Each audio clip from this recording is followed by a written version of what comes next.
Bəşiraq ketməmiş.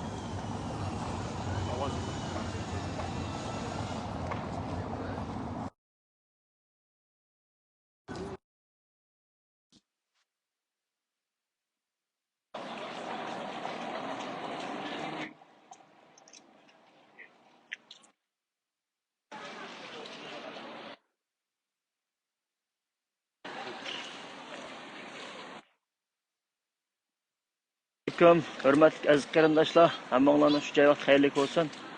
Men Stockholm tug'liq Hamiddan hammalarga o'tib salom. Men navbatda meniki Xitoyning turmushdagi ota-onamniki o'rligi, erkinlik uchun Xitoy hukumatidan ota-onamni qo'yib berishni talab qilib chiqayotgan namoyishim bu. Shundaqla bizniki mana oldimizda ko'rib turibsizlar rasmlarni. Vatanimizda Uyg'urlarga, Uyg'ur qarindoshlarga va boshqa turkiy millatlarga Qozoq, O'zbek, Qirg'iz biz bilan birga yashab kelayotgan bizning qarindoshlarımızla o'xshash elib berayotgan irqiy qirg'inchilikqa ham qarshi namoyish. Qarindoshlar, bizniki shu fursatni chong tutib, dunyo vaziyati o'zgarayotgan vaqtida, g'arbniki Xitoyni qislayotgan vaqtida boshqa cho'ng ishni qilolmasakmi, atalarimizga, urug' tuqqanlarimiz ilgi chiqib, qilsak, parlamentning oldida namoyishlarni qilsak, shu bizniki mustaqillik davosini qilayotgan qarindoshlarimizga parallel yo'nalishda bir ish harakatlarni qilsak, yaxshi deb o'ylayman. Chunki har qanday bir ishniki faqat gap qilish bilan yoki bir narsani bir yezish bilan hal bo'lmaydi-ku. Bu shu bir ish qilish bilan, harakat qilish bilan bo'ladi deb o'ylayman. Yaqinda shu vatanimizdagi shu Germaniyaniki Volkswagen shirkati bor. Buni taqmoqchi bo'pti, xalqimiz shu Germaniya xalqim shuni talab qilishdi hukumatidan. Bu narsani mana Dunyo Uyg'ur qurultiyi hozir petition to'plab biz taqashni talab qilamiz deb boshqa bir yoshlar tashkilotiniki qilgan yoshlar Sharq Turkiston yoshlar qurultiyi qilgannikini bular shunday masalan soliqlar irqiy qirg'inchilikni e'tirof qilg'izdi, shuni dedi, hukumatga arz sundi, bular biz qildik dedi. Bu Sharq Turkiston yoshlar qurultiyiniki 10 oydan beri, 1 yildan beri issiqni siqmay, so'g'aqni so'qmay buni qildi. Hamda o'g'anchada buning natijasiga erishmoqchi bo'ldi. Unda bo'lsa tunugun erkin sidiq efendim yana bir gap qilibdi. Yaman uzunni degim yo'q. Asas jihatdan oq-xalatlikning hammasi doktor olmaydi, oq-xalatlik farishta olmaydi. Undan keyin inqilob qilgandan keyin hammasi emas, bu şey yaqinda bir turkumdan chiqib, yolg'on inqilobchi bo'lib oldi degandek shunda bir gaplarni qilib nima ish qilibdi. Men o'ylayman, endi shu erkin sidiq efendimga meningki deydigan bir ikki gapim. Siz nima ish qilib vaqtingiz erkin sidiq efendim? O'zingizniki qilgan ishini bilamsiz. Siz Yaponiyaga chiqdingiz, Yaponiyani kontrol qilgan bir kuchni tashlab berib, Amerikaga ketdingiz. Amerikada yillardan beri siz hatto o'zingizga diqqat qilmay qolgan o'xshaysiz. Shu Dunyo Uyg'ur qurultiyiniki, ilqmish Xitoyninki hukumatiniki shu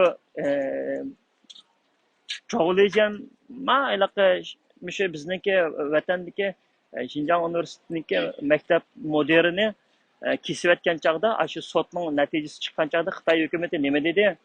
Xitoy hukumati shu Xinjiang Universitetiniki mudirini Dunyo Uyg'ur qurultiyining odam bilan aloqasi bo'lganligi uchun dedi. Demak, sen qanchalik ziyolilarni vayron qilding, Urumchidagi qanchalik ziyolilarni vayron qilyapting, universitetga qanchalik bilimli bolalarni sen bag'anchani vayron qilyapting, sen Xitoyga salomchilik qilib berding. Seninki erkin sidiq sanga men hozir bu og'zimni sangayliqdek bir gap qilib, sen og'zimni mehnat qilishni o'ylashmadim. Sanga mushinchilik yaqqisildi. Sen Dilyar Musabayni meni tangsang dedi deb advokat sotga beribsan-ku. Menimi be, ahmabdi-ku soting. Sistemaga tushmabdi-ku. Demak, seninki hukumat tarafdan bir narsa kirgizib etilgan bo'lg'ashqa, seninki ishing oqmaydi. Shuning uchun seninki ishing oqmaydi, shuningga sotlarning qaytib ketdi. Bosima meni be, Tug'liq Hamid meni mushta pachina yab cho'ng'ilgan divanning bolasi dedi. Izliq Tompay dedi debdi. Sen degan Xitoy hukumati bir qo'lliq o'qitib tarbiyalab chiqqan go'ngpay yog'liq qapaqsan. Seninki ustingda to'p-to'g'ri bir tal chambarak va qisadigan. Sen mush yaqinda quturab o'tiramay qolyapsan. Men senga bugun kimningki haqiqiy qoyin, kimniki haqiqiy xoin emas.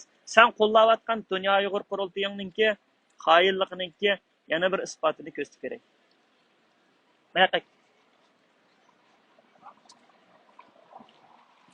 Erkensidek, mana bu Şvetsiyada chiqadigan dangliq KZ. Bu yerda Dolqin Aysoninkidan so'rayotdi.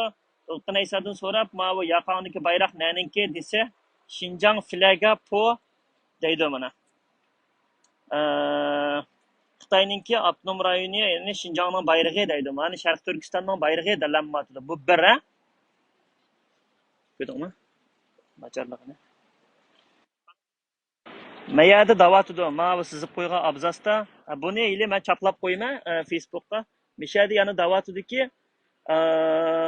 Uyg'urlarni Xitoylar Uyghur ishini Vilki Kommunistik Partiya mushu Uyg'urlarni kampi bo'lishning oldida Xitoylar terror voqealari deb mushta o'ltirgan. Buning sen qanday qaraysan desa, asli meningcha Solih Xudoyor bo'lgan bo'lsa, buningga qanday javob berdi bilsanglar, biz Uyg'ur xalqi musulmon xalq, lekin biz terrorchi emas. Chunki biz Sharq Turkiston bizningki besvilangan zimin bo'lganligi uchun Uyg'urlarning qarshilik harakatlari debdi. Amaliyotda Dolqin Aysam yerda nima deyapti desanglar, West har det hand. Shundaq Uyg'urlar terror voqealari qilganligi uchun Xitoylar Uyg'urlarni o'ldirib keldi deb ayada muxbirniki so'rgan savoliga javobni qochirib, Uyg'urlar terror harakat qilganligi uchun mushunda Xitoylar o'ldirib keldi deydi. Endi sen dabbaq erkinsidak. Mana seninki o'tganda Dunyo Uyg'ur qurultayiniki bayonotchisi Dilshod Rashidniki Shvetsiyadagi mushu solchilarning mediasida shundaq degandi.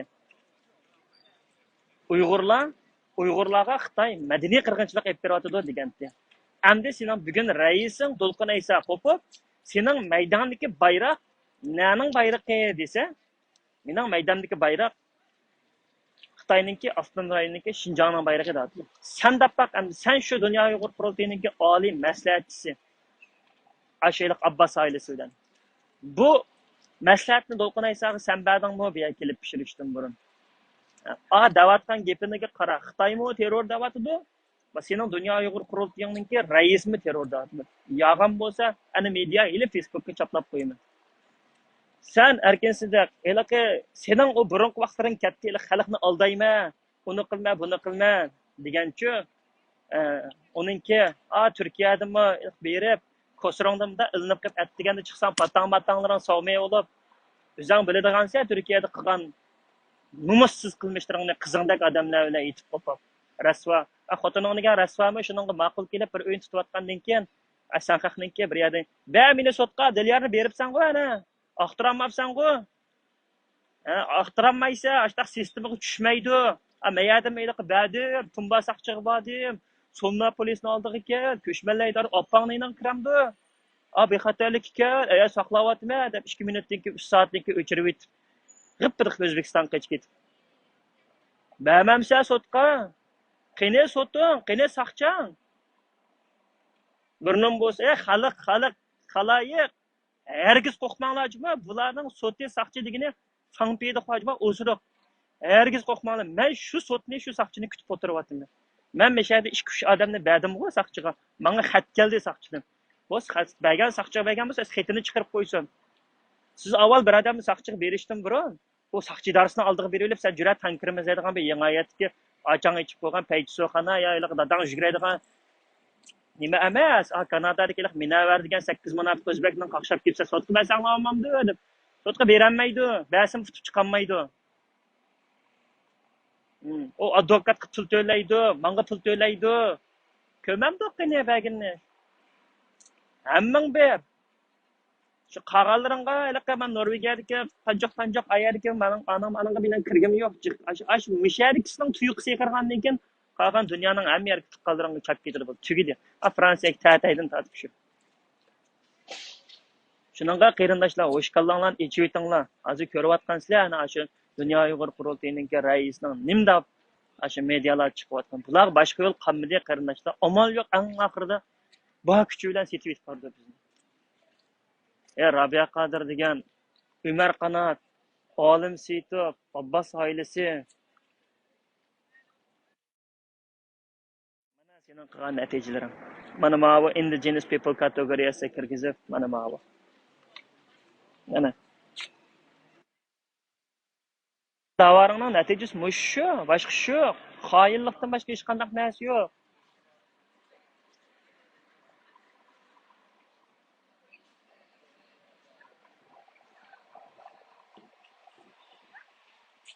Şununla qarindoshlar, men deymanki, hech qachonda bir iliq bir ish bo'lmasa, bir narsa sezishcha uning amini purq chiqdi.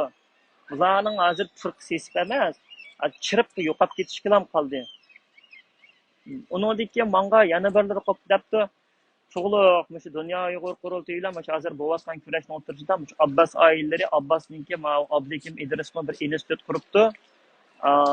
Ro'shan Abbasmi yana bir tashkilot, 3 tashkilotni qurib, keyin federatsiya qilib, Dünya Uyghur Kurultayı'ning ustiga chiqmoqchiga, unda qilmoqchiga, bular foydib ketdi. Mening bular bilan ishim yo'q. Bularchi birga kelarlaydi qarindoshlar. Ayrim rol olib o'ynaydi. Ama vaqt soat kelgancha Ro'shan Abbas ashtaqman chog'imi Ro'shan Abbas qahni o'yini qanday bizda qiliqsiz kameralik videolar bor, o'ynaqa olmani sho'rab, yana bir yerlarga qo'llarini tiqib qahnilik video ishlab qahning erini ozdirib qilgan. Men to'g'ri taqib etmayman. Ro'shan Abbas vaqt soat kelgancha mening ustimda arz qilaman, yana bir nim qilaman. Chunki u degan bir rahbar, men deb qilganki, rahbar degandagi birinchi axloqi bo'lish kerak, ikkinchi fazilat bo'lish kerak. Vaqtdan soat kelgan chog'da men shu videolarni taqib etmayman to'rtorlarga. Qip yalang'och holatdagi. Bu shundoq odamni rais qilamsizlar, bu shundoq nomussizlarni edi. Bularninki ish tugdi qarindoshlar. Ayni vaqtida shu adimizningki shu uyini buzib, ashunda qiliqsiz kameralik, ashunda qilib, kimga Idrislar avatib, ashunda qilgan vaqtida adimiz qo'lga tushirib elib ayoli. To'lqin Aysa ko'rsatgan chog'da To'lqin Aysa, bu Xitoy hukumatiningki kirishtirib yosagan videosi bo'lishi mumkin. İnqilobchilarni qarlab, xudoyim tavba qildim. Men taqib etmay shu videoni vaqt kelgancha Ro'shan Abbas ustiga chiqqan chaqda, qani imperatorni qurpaqsan, men taqib etmay shu chaqda sen shu videoni meni mustaqil hukm jasab bergan video kelib ustimda arz qilib baq, men shu chaqda sana javobini beraman. Shunday gaplar qarindoshlar. Ilaq Ro'shanada va yana aka, yana bir tag'a deganlar bularning iflosligini, rasvan, numussizligini sizlar hargiz umringlar his qilolmaysizlar. Bular bek mehnat qarindoshlar, mehnatligidan, numussizligidan Uyg'ur xalqining da'vosi rasvo bo'lib ketdi. Mana bu qarindoshlar. Onanglardan tortib, rasvo onanglardan tortib Amerikadagi shu 11 rasvo balasigacha hammasi Xitoyniki, chet eldagi ish beruvchi, Xitoyning talab bo'yicha jasuslari. Hatta muşular yığın açkan otellerdi mi? Ürümçiden kelip, tasmasında polis da izlab adamlarga battı. Şular mı şu yığından haberi var? Yığının territoriyasini tuzib berib, yataq bilan to'lab berib, manda ketdi qarindoshlar. Agar bularning keyinda bir sirliq bir kuch bo'lmaydigan bo'lsa, agar bularning keyinda bir bularni kuzatayotgan bir hukumat yoki bir sistem bo'lmasa, London sotidagi Dunyo Uyg'ur Qurultayiningki 3 tal guvohlik narsalarni sening narslaring guvohlar ma'nosan irqiy qirg'inchilikqa tushmaydi. Qasdan akalli va shuni yo'qotish uchunga. Qilgan chaqda andan keyin Bashko'z davlatlarininki Germaniyadan darhol akirib materialni tashlab, aram qonuni ijrab irqiy qayin, ya'ni kayinda deb nomus qilmay irqiy qirg'inchilikdan chiqdi deb. Mana qarindoshlar. Bularni kuzatayotganlar bor. Shu. Shuningga qarindoshlar, men bugun mushunchalik qilay. Mavo abza yağmur yağış kimi başladı. Unda olsa qarindoshlar, ota-onalar ega chiqinglar. Boshqa bak cho'ng ishlarni qilib ketamizsanglarmi? Ishinglar vatanimiz Sharq Turkiston cho'qim mustaqil bo'ldi. Uyg'urlar cho'qim mustaqil bo'ldi. Uyg'urlar cho'qim o Xi Jinpingning burnig'im purab bo'ldi qarindoshlar. Xitoy hukumatining burnig'im purab bo'ldi. Shuningga o'zimizning asha meningga emas-ku, hamda shu sizlarningki, sizlarning raisinglar, sizlarning indigenous raisinglar To'lqin Aysaning o'zining og'zidan shunday gaplar chiqmoqda. Onangni endi Shinjongning bayrog'i maya, o go'y, nomussiz paq-paqkava. Burun biz diqqat qilmagan. Hozir diqqat qilgan bo'ldik. Undan keyin Umar Qanotninki oilik kishilik huquq projektiga ayni vaqtida Ilhom To'xti vatanning ichida ochgan Uyg'ur biz degan bir to'pda internetda 12% Uyg'urlar mustaqillik qalaydi, qag'a 80 avtonomiya deganni akab, vatandan ichida bo'layotgan narsalarni aning ichiga kishilik huquq projektiga chaplab, manda g'arbni aldab ko'ldirib, ichidimmi, teshidimmi pas chiqarib keryapti. Anan lekin agar Germaniyada bir Lauz Kerova Noritliga gitar cheppas so'ynab yurgan Ilhom Mahmud deganlar bilan. Ashunda qilib, shu Ilhom To'xti fondi yana bir faqat pul tepish qarindoshlar. Uyg'urni olda setib yeyish boshqa ish yo'q. Rahmat qarindoshlar.